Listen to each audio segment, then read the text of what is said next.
Good morning. This morning I got a nice early start around 10 after 7. It is a very cool morning, strangely cool. It's probably only about 58 degrees up here on the mountain. So nice and cool, good start. I am doing the 183 to Port Clinton section, and it is a 15-mile hike today. So it's supposed to be a nice, bright, sunshiny, low humidity day. Perfect day for doing a long one. So when I was investigating on Far Out for this section, I discovered that the old AT follows a gravel service road and circumvents many of the rocky areas. And so a lot of hikers do the service road instead of the rerouted current trail to avoid punishing their legs and feet on all the rocks. Downside is there is a lot of open area, so it can be a little hotter in the sun, it can be a little more boring, not as many views, so it's kind of a trade-off. So I decided to try the service road for a while because the last section the rocks just completely beat up my legs and feet. So I'm going to give this a try. If I get bored, I'll plug in my audiobook, listen to some music, and we'll see how it goes. This service road actually intersects the AT 3 or 4 times. So at any point I can change my mind, get back on the AT, actually the official AT, as it is right now. But we'll just play it by ear, see how it goes. So let's see where this trail takes us today.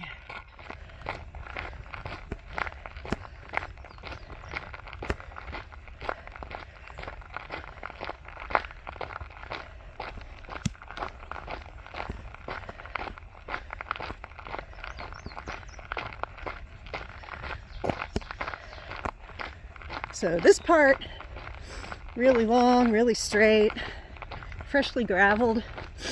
I think all of this was recently refurbished with power lines, brand new power lines, because as you're going to see shortly, here we go, this is why.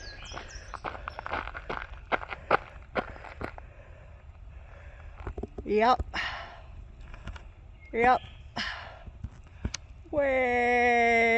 Way up there.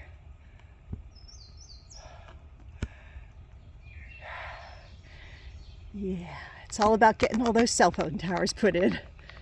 So this is a very well maintained and refurbished service road right now.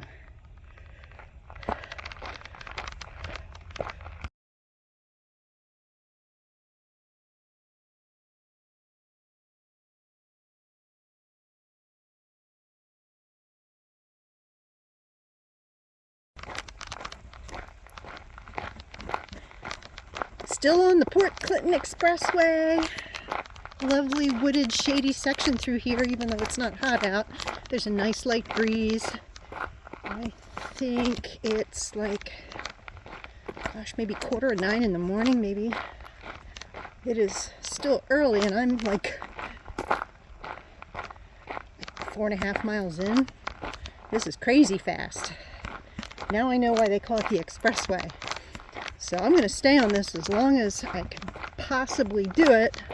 I know there's a trail crossing at a certain point closer to Port Clinton where you have to get back on the trail because this service road kind of ends or it goes off in a wonky direction that I don't want to go in. So, but this is just lovely. I'm sure different parts of my legs and joints are going to hurt today because I'm not used to doing these long flat walks. I'm used to, gosh, up and down and over rocks and stuff like that. This is more of a repeated pounding of the joints here. So it's on gravel, it's not real hard. It's not like walking on asphalt or a concrete road, but you know, the gravel's really fine and it's nice and soft. But this is just lovely. I'm really glad that I took this route. And if the AT purists don't like it, oh well. I walked from 183 to Port Clinton, and how I did it, I don't really care. So this is a very, very nice walk, and especially this shady section right here would be especially lovely in the hot afternoon sun if you're out here in the afternoon. So far so good. Keep on trekking.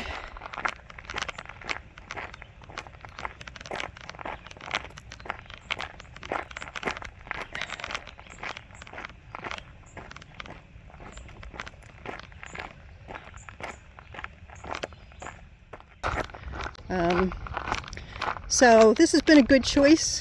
I'm still happy that I did it.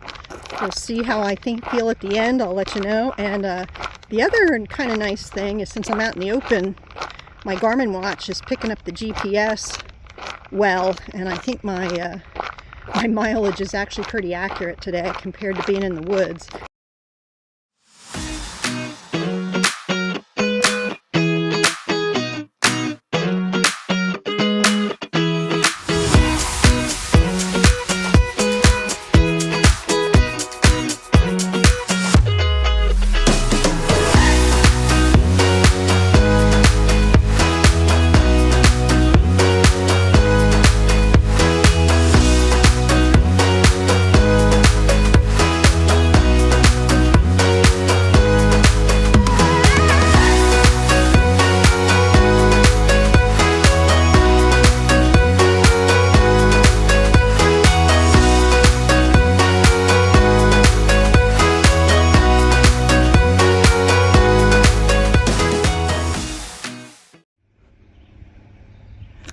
Okay, so the gravel road is gone. It's replaced with this overgrown grassy dirt road, and I just came through a section of that.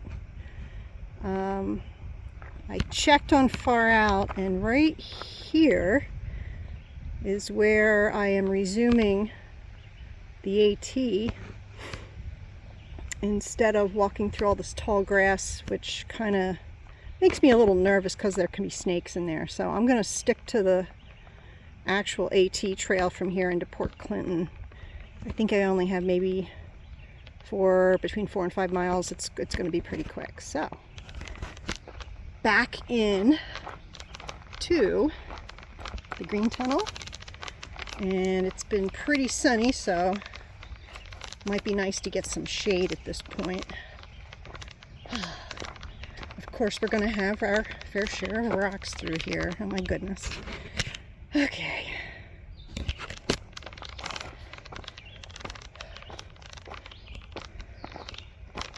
I mean, it's not terrible, but I got to pay attention, and I also got to take off my sunglasses.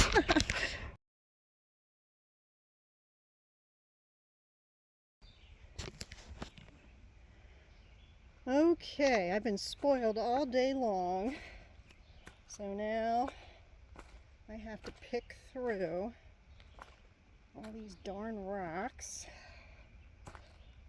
which does not make me happy because it slows me way down. Hopefully this current little rocky section here won't last too terribly long, but I'm only going at half the pace I was going at before. Man, maybe I should have waded through that tall grass instead. Oh well, I'm committed now, so carry on through the rocks and the trees.